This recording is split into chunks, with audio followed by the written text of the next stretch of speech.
Hello, my name is Mario Barrios, and I am here with Omar Izquierdo.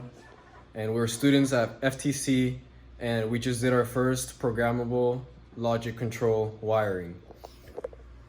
As you can see, we have the ladder diagram here on the board, and we've basically attached everything here. We have the power. Let's turn that off. We have power, 24 volts coming here and here. We have this one going into the contactor. Yeah, that's fine. Contactor. We have a couple. Shit, that did turn off, didn't it?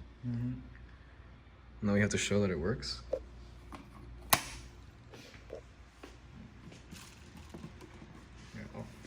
Just Get it now. yeah, there we go. Boom. Boom.